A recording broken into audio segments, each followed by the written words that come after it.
यह कहानी आजादी की तो नहीं है, लेकिन ठीक उसी दिन भारतीय क्रिकेट का एक क्रांतिवीर अपने आप को भारतीय क्रिकेट से आजाद कर लेता है। 15 अगस्त आजादी का दिन, साल था 2020। पूरा देश आजादी के जश्न में डूबा हुआ था। शाम ढल चुकी थी। ठीक उसी वक्त इंस्टाग्राम पर एक पोस्ट डाली जाती है, जो पोस्ट महज कुछ मिनटों के अंदर सिर्फ भारत में ही नहीं बल्कि पूरे विश्व में वायरल हो जाती है। और अब बात टीम इंडिया के कैप्टन कूल यानी महेंद्र सिंह धोनी की, जिन्होंने अंतर्राष्ट्रीय क्रिकेट से संन्यास ले लिया है। Got some big breaking news coming in. MS Dhoni has announced his retirement on Instagram. Former captain MS Dhoni has announced his retirement from international cricket. इस न्यूज से अब पूरा देश आजादी के जश्न से बाहर आकर अपनी आंखों में अचानक उमड़े आंसुओं को संभालने की नाकाम कोशिश कर रहा था। साल 2007 में T20 विश्व कप भारत की झोली में डालने के बाद किसी सिद्ध संत की तरह धोनी जी से छू देते थे, वह पारस पत्थर की तरह अनमोल बन जाता था। चाहे वह 2011 का ODI विश्व कप हो या 2013 की चैंपियंस ट्रॉफी।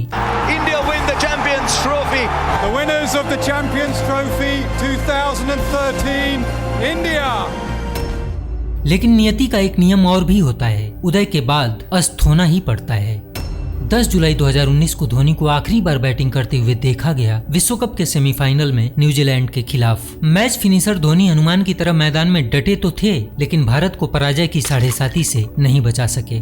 टीम इंडिया का विश्व कप जीतने का सपना अधूरा रह गया। टीम इंडिया वर्ल्ड कप 2019 के सेमीफाइनल में हार गई है और खिताब की रेस से बाहर हो गई है। एक ऐसा मैच जो भारत बहुत आसानी से जीत सकता था, लेकिन भारत की बल्लेबाजी, वर्ल्ड फेमस बल्लेबाजी, आज फ्लॉप हो गई है पूरी तरीके से। इस पराजय के बाद माही पर कुछ ऐसे कलंक लगे जो कलंक एक सफेद दामन पर दाग जैसे थे। कुछ लोगों ने कहा कि 2019 का विश्व कप हम महेंद्र सिंह धोनी की वजह से हारे। धोनी को संन्यास लेना चाहिए, रिटायरमेंट ले लेनी चाहिए, जैसे उसने टेस्ट मैच से लिया है, अब वनडे और 2020 से भी ले लेनी चाहिए। सोशल मीडिया में अब माही के ऊपर कई आरोप थे। कुछ लोग बता रहे थे कि धोनी ने स्लो बैटिंग करी, कुछ लोग बता रहे थे कि धोनी अगर डाइव मार लेते तो भारत यह मैच जीत जाता। लेकिन अनफॉर्चुनेटली वो रन आउट के वक्त आपने डाइव लगानी थी, लेकिन Hindustan You were so close, but yet you were so far. और कुछ लोग बता रहे थे कि धोनी ने जानबूझकर यह मैच भारत को हरवाया। मैं ये कहना चाहता हूं कि महेंद्र सिंह धोनी ने जानबूझ के ये वर्ल्ड कप हरवाया। तो नहीं चाहता था कि किसी की कैप्टनसी के नीचे वर्ल्ड कप जीता जाए, क्योंकि महेंद्र सिंह धोनी ने जब वर्ल्ड कप जीता था 2011 में, 28 साल के बाद, वो सिर्फ महेंद्र सिंह धोनी के नाम ही रहना चाहिए। यह कुछ ऐसे आरोप थे जिसे कुछ पागल तो सही बता रहे थे, लेकिन उनके इस पागलपन से और माही पर लगाए जा रहे इस कलंक से कुछ लोगों की आंखें अब क्रोध से लाल हो रही थी। नमस्कार दोस्तों, आप देख रहे हैं स्टोरी विद सोनू का special episode, the story of heart breaking run out. 2019 का यह विश्व कप शुरू होने से पहले भारत को इस विश्व कप का प्रबल दावेदार बताया जा रहा था, और भारत ने अपने पहले ही मैच में साउथ अफ्रीका जैसी धाकड़ टीम को 6 विकेट से पराजित करके इस विश्व कप में अपने सफर का शानदार आगाज किया।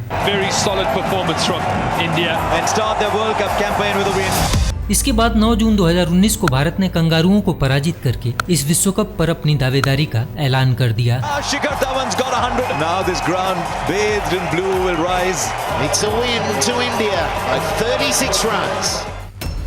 16 जून 2019 को भारत ने अपने चहेते पाकिस्तान को 89 रनों से पराजित करके बता दिया कि चांद चाहे जितनी कोशिश कर ले, वह रात को दिन में नहीं बदल सकता है।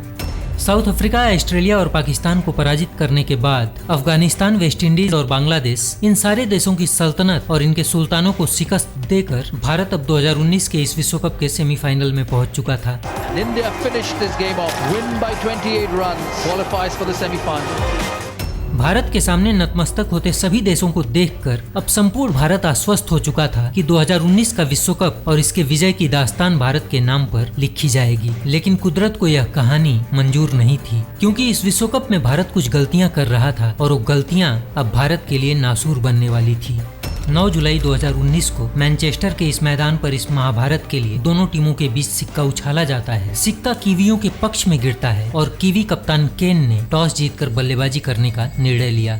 और स्विंग के सुल्तान भुवन और जस्सी ने मिलकर कीवियों की बल्लेबाजी को पूरी तरह से डोमिनेट कर दिया। गप्टिल और निकोलस ने न्यूजीलैंड की पारी का प्रारंभ किया और दोनों बल्लेबाज 2.4 ओवर तक अपनी टीम का खाता भी नहीं खोल सके। 17वीं गेंद पर 1 रन लेकर गप्टिल ने अपने साथ अपनी टीम का खाता खोला। 3 ओवर की समाप्ति पर न्यूजीलैंड सिर्फ 1 रन बना सका था। न्यूजीलैंड के दोनों बल्लेबाज भारतीय गेंदबाजों के सामने एक रन के लिए तरस रहे थे और चौथा ओवर लेकर आए जस्सी ने गप्टिल का विकेट लेकर भारत की शानदार शुरुआत का सफर जारी रखा।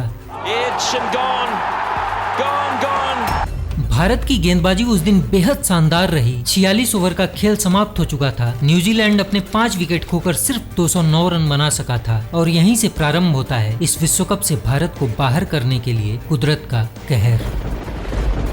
बादल तो इस मैच पर सुबह से ही मंडरा रहे थे, लेकिन 46 ओवर का खेल खत्म होने के बाद बादलों ने बरसना प्रारंभ कर दिया और बारिश इतनी जबरदस्त हुई कि इस मैच को रिजर्व डे के लिए टाल दिया गया।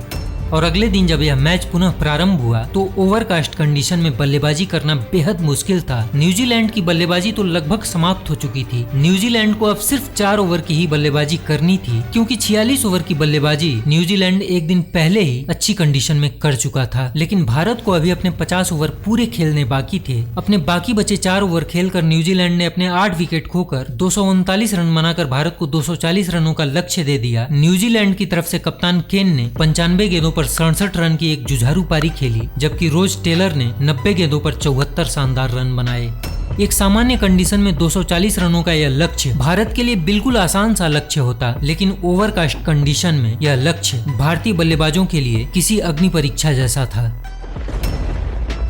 भारत की तरफ से राहुल और रोहित ने भारतीय पारी का प्रारंभ किया। अब इन दोनों बल्लेबाजों के सामने चुनौती थी न्यूजीलैंड के तेज गेंदबाज ट्रेंट बोल्ट और मैट हेनरी से अपने विकेट को सुरक्षित रखना, क्योंकि यही दोनों वो गेंदबाज थे जो सामान्य कंडीशन में भी गेंदों को स्विंग देना जानते थे। और आज तो ये ओवरकास्ट कंडीशन उनके स्विंग के लिए सोने पर सुहागा होने वाला था, और हुआ भी वही जिसका सबको डर सता रहा था। दूसरे ओवर की तीसरी गेंद पर हेनरी ने इस विश्व कप के सबसे विध्वंसक बल्लेबाज रोहित का विकेट लेकर भारत की शुरुआत खराब कर दी।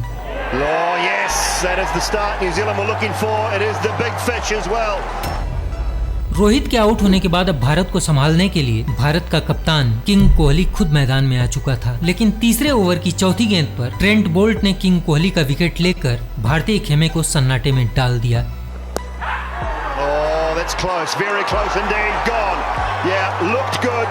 भारत अभी रोहित और विराट के दर्द से बाहर भी नहीं आया था कि चौथे ओवर की पहली गेंद पर मैट हेनरी ने केएल राहुल का विकेट लेकर भारत की उम्मीदों को लगभग समाप्त कर दिया।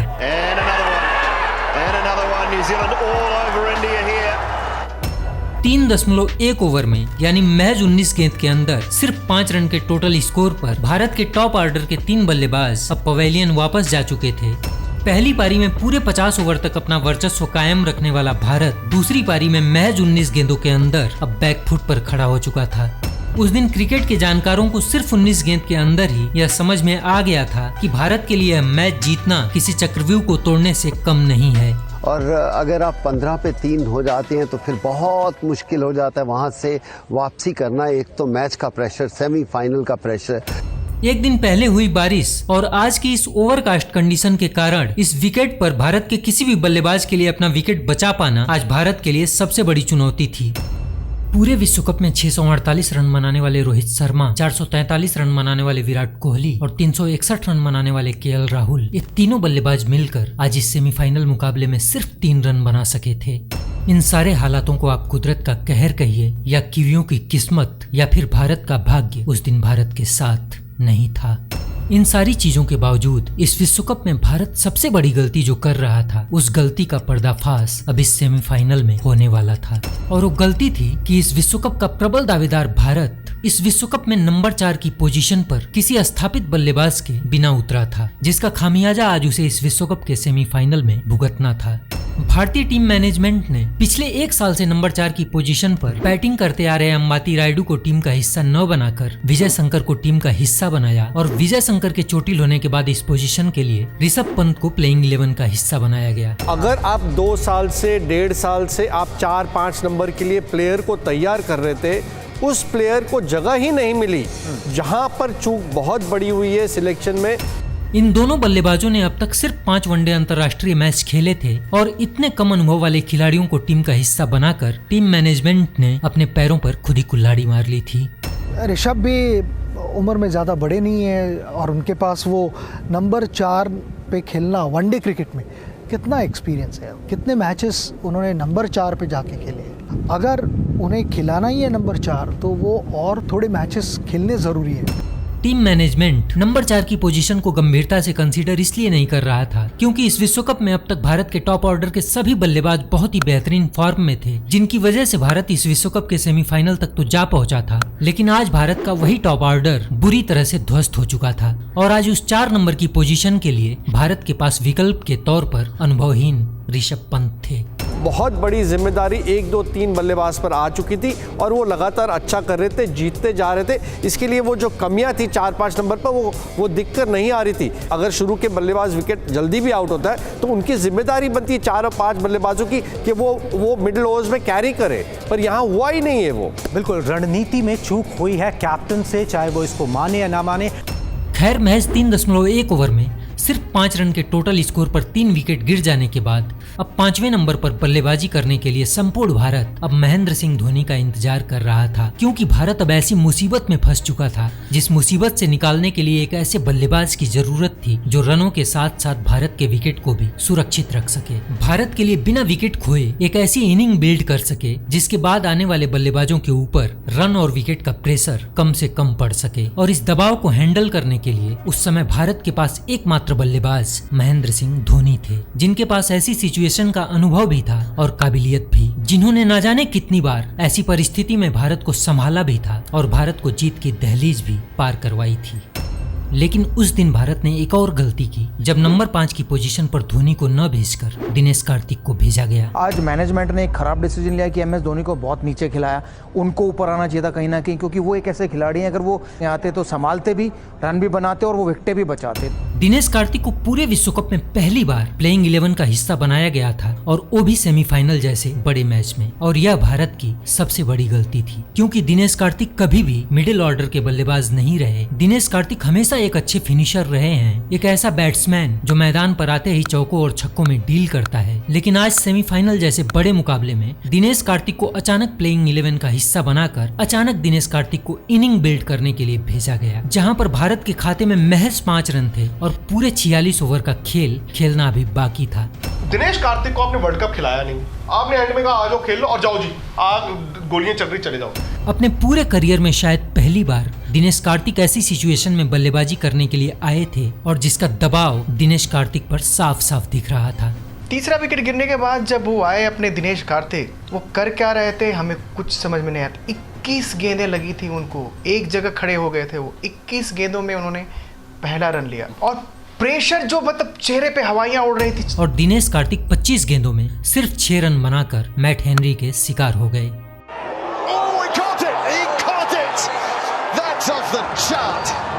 Just have a look at it. It can't get better. 10 over की समाप्ति पर सिर्फ 24 रन के टोटल स्कोर पर भारत अपना चौथा विकेट खो चुका था। टीम इंडिया की ये हालत भारतीय क्रिकेट फैंस का दिल तोड़ चुकी थी। क्रिकेट के जानकार और भारतीय समर्थक एक बार फिर 6वें नंबर के लिए MS धोनी का इंतजार कर रहे थे, लेकिन लोगों की उम्मीदों को एक बार फिर झटका लगा जब 6वें नंबर पर भी धोनी को न भेजकर हार्दिक पांड्या को भेज दिया गया। सबसे बड़ा प्लेयर कौन है आपकी टीम में? महेंद्र सिंह धोनी।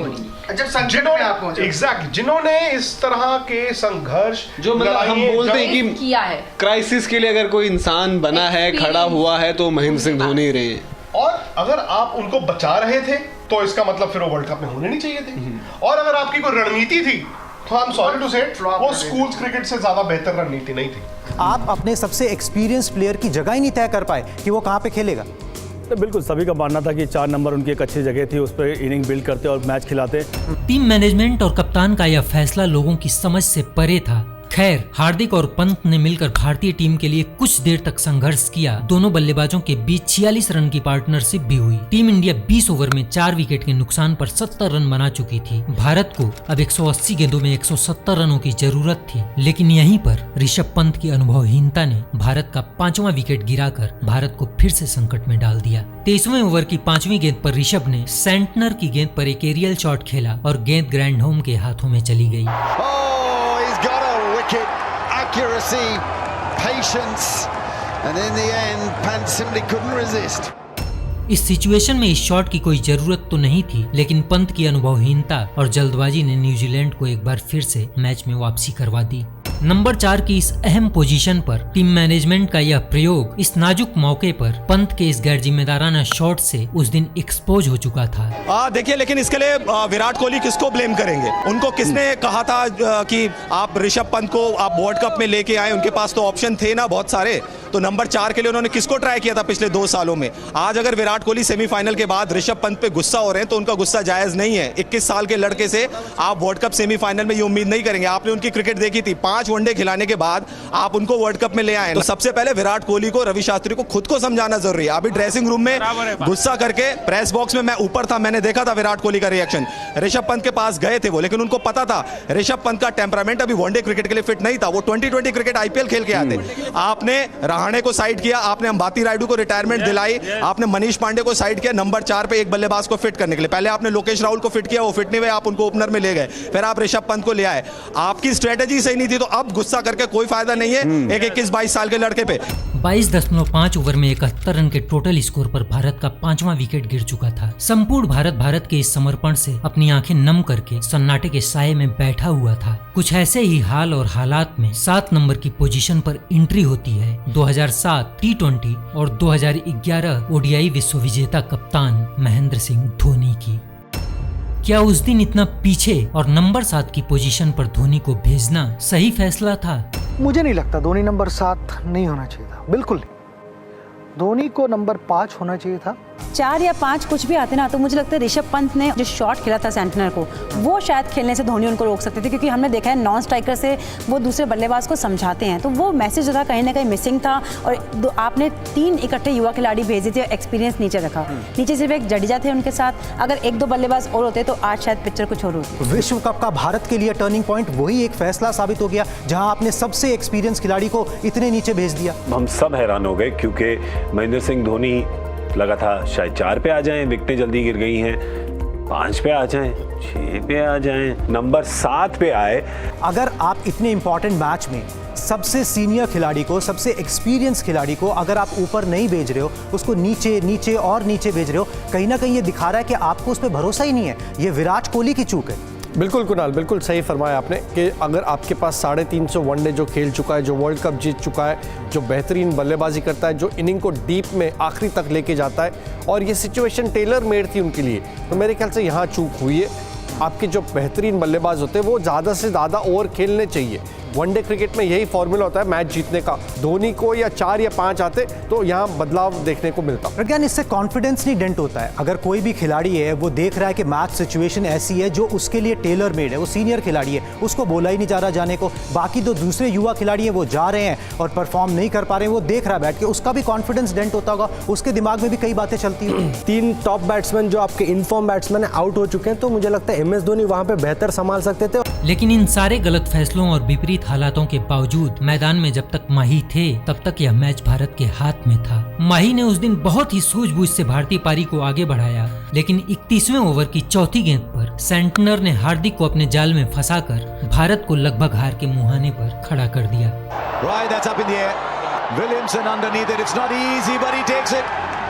62 गेंदों में 32 रन बनाकर अब हिटर हार्दिक भी वापस जा चुके थे।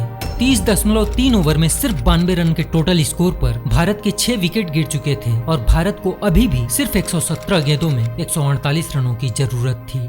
हार्दिक के जाने के बाद माही का साथ देने के लिए अब रविंद्र जडेजा आ चुके थे। भारत के पास बल्लेबाजी के लिए धोनी और जडेजा के रूप में यह आखिरी जोड़ी मैदान पर थी। अब माही के सामने चुनौती थी रनों के साथ साथ विकेट भी बचाने की। इसलिए माही ने प्लान किया कि वह कोई भी एरियल शॉट नहीं खेलेंगे और सिंगल और डबल के साथ लक्ष्य के नजदीक जाएंगे और बाकी आखिरी के 4-5 ओवरों में गेम को रन रेट के हिसाब से फिनिश करेंगे। माही के व्यक्तिगत बल्लेबाजी की रणनीति भी हमेशा से यही रही है। वे शुरू से ही आक्रामक क्रिकेट नहीं खेलते थे। वे पहले गेम को डीप लेकर जाते थे और लास्ट के ओवरों में आक्रामक क्रिकेट खेलकर गेम को जरूरत के हिसाब से फिनिश करते थे। खैर माही और जडेजा ने यहाँ से भारतीय पारी को आगे बढ़ाया। जडेजा ने शुरू से ही न्यूजीलैंड पर प्रहार करना शुरू कर दिया और माही ने एक छोर पर सिंगल और डबल के साथ अपने पांव जमा दिए। माही की रणनीति कामयाब होती नजर आ रही थी क्योंकि 40 ओवर का खेल समाप्त हो चुका था। भारत के स्कोर बोर्ड पर 150 रन दिखाई देने लगे थे। भारत को अब 60 गेंदों में 90 रनों की जरूरत थी। 42वें ओवर में जडेजा ने महज 39 गेंदों में अपना अर्धशतक पूरा किया। जडेजा ने इन 50 रनों के लिए 3 चौके और 3 शानदार छक्के लगाकर भारतीय समर्थकों में जान डाल दी थी। 4-5 जो विकेटें हिंदुस्तानी गिनी, कहीं पे भी लगा कि हिंदुस्तान इस मैच में कम बैक कर सकता है, लेकिन अंटिल जडेजा कम्स इन, और जब जडेजा वापस अंदर आया है तो कमाल कर दिया उसने। आई थिंक ये superb innings, very proud in terms of Jadeja, you have saved the grace. I think you have done marvellously. अगर तुम्हारी इनिंग्स ना होती बीच में जडेजा की, इस मैच में जान नहीं रहती। अगर धोनी ना आता तो आई थिंक ये मैच बिल्कुल ही हिंदुस्तान लेट गया था। जडेजा के तूफान और धोनी के सूझबूझ से भारत इस मैच में अब वापसी कर चुका था। 47 ओवर का खेल समाप्त हो चुका था। भारत के स्कोर बोर्ड पर 203 रन दिखाई दे रहे थे। 57 गेंदों में 76 रन बनाकर जडेजा और 65 गेंदों पर 38 रन बनाकर माही मैदान में थे। भारत को अब 18 गेंदों में 37 रनों की जरूरत थी, लेकिन 48वें ओवर की 5वीं गेंद पर बोल्ट ने जडेजा का विकेट लेकर न्यूजीलैंड की मैच में फिर से वापसी करवा दी।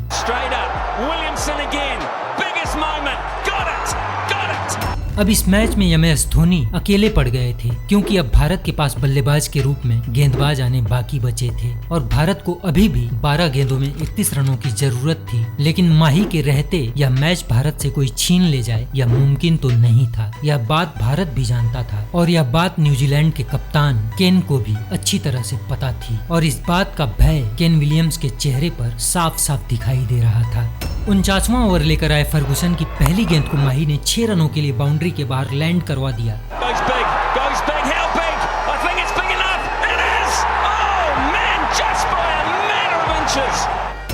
भारत की उम्मीदें अब वापस लौट चुकी थी क्योंकि अब भारत को 11 गेंदों में सिर्फ 25 रनों की जरूरत रह गई थी। फर्ग्यूसन की इस ओवर की दूसरी गेंद पर कोई रन नहीं आया और फर्ग्यूसन ने तीसरी गेंद लेग स्टंप की तरफ बाउंसर डाली। धोनी ने इस गेंद को स्क्वायर की तरफ उड़ाने की कोशिश की, लेकिन गेंद धोनी के अंगूठे पर लगकर मैदान के अंदर ही रह गई। माही ने भागकर 1 रन पूरा किया। माही दूसरे रन के लिए दौड़े क्योंकि माही स्ट्राइक भुवनेश्वर कुमार को नहीं दे सकते थे। गेंद मार्टिन गप्टिल के हाथों में जा चुकी थी और मार्टिन गप्टिल ने वहां से गेंद को थ्रो किया और किस्मत ने ठीक उसी वक्त भारत का साथ छोड़ दिया क्योंकि गप्टिल का वह थ्रो डायरेक्ट आकर माही के पहुंचने से पहले गिल्लियां बिखेर चुका था।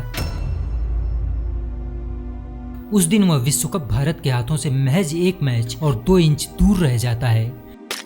गप्टिल के इस थ्रो ने उस दिन गिल्लियां नहीं बल्कि संपूर्ण भारत की उम्मीदें बिखेर कर रख दी थी। महज 18 रनों से हार कर भारत का विश्व कप का सपना टूट जाता है। कुछ पागलों ने यह कहा कि यह मैच हम माही की वजह से हार गए, लेकिन उनको यह पता नहीं था कि इस मैच के आखिरी पलों तक हमारी उम्मीदें जडेजा और माही की वजह से ही जिंदा थी। कि Dhoni could finish the game. अगर वो रन आउट ना होता तो Dhoni could have finished the game very easy, लेकिन अनफॉर्चुनेटली लोगों को क्या पता था कि माही के दिल पर उस दिन क्या गुजर रही थी, क्योंकि पहली बार उस माही की आंखों में आंसू आए थे जिस माही के चेहरे पर कभी सिकन भी नहीं देखी गई थी। साल 2019 के विश्व कप के सेमीफाइनल में उस दिन 7:29 पर भारत उस विश्व कप से बाहर हुआ था और 15 अगस्त 2020 को ठीक 7:29 पर ही माही ने अपने रिटायरमेंट वाली पोस्ट डालकर हम भारतीय क्रिकेट फैंस की आंखों में आंसू और दिल में हमेशा हमेशा के लिए वेदना और सूनेपन के एहसास की सौगात दे दी थी। दिल का सूना साज तराना ढूंढेगा, मुझको मेरे बाद जमाना ढूंढेगा।